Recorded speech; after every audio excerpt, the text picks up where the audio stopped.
Hey guys, I want to talk about the Buford Mountain Trail on the Buford Mountain Conservation Area here in Missouri. I'll give an overview of what you can expect on the trail as well as some of my thoughts and the difficulty. According to All Trails, this is a 9.4 mile trail with almost 1,900 feet of elevation gained. However, I clocked it at 10.77 miles, so not sure what's going on there. It took us 5 hours, but that includes stops, so you can probably finish more quickly if you want to. The trail is accessed with a gravel road, which is pretty well taken care of. There's actually 2 parking areas, and I definitely recommend driving to the second one to start the trail.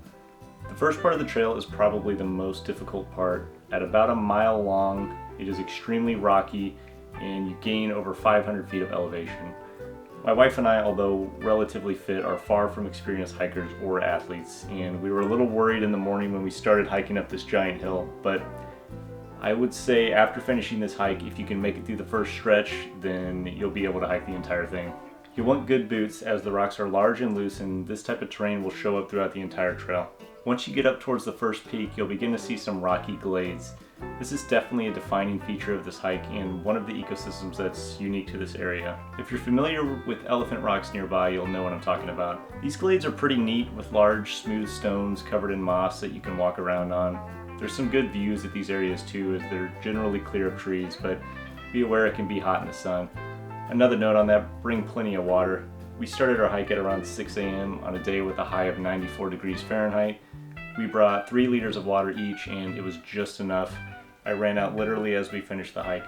Eventually, you'll reach the loop where we turned left. Very soon after this branch is the scenic point of the hike. This is another rocky glade area, but you can see far out into the distance over the other rolling hills and farmlands. Definitely a good place to spend a few minutes relaxing with the view and taking photos. If I were to do this hike again, I may take a right at the branch instead. This way, depending on when you start, you could have a natural lunchtime at the scenic view. There's also a designated campsite at this location. Continuing on through the loop, you will mostly see environments that are very familiar in Missouri: sparse forests and rocky creek beds.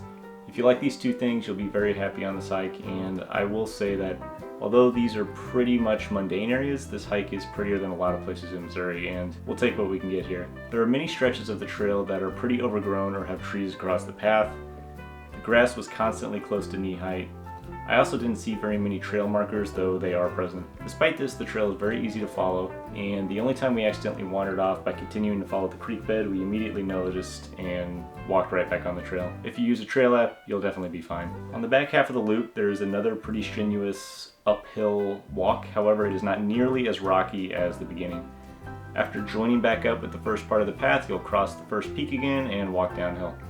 This section is not strenuous, as in you won't be breathing heavy, but it's difficult because of the steepness of the decline and loose rocks. I've had knee pain in my left knee for a few years now when I do hard physical exercise, and this was the only point in the hike that it bothered me. And that's pretty much it. You're back at the parking lot. I should mention that on this entire hike, we did not see a single other person, neither in the parking lot nor on the trail. This is probably partly because of the heat, but this trail is definitely not as popular as others in the area. Hopefully that gave you a good idea of what is found on the trail, as well as the difficulty. So, what did I think?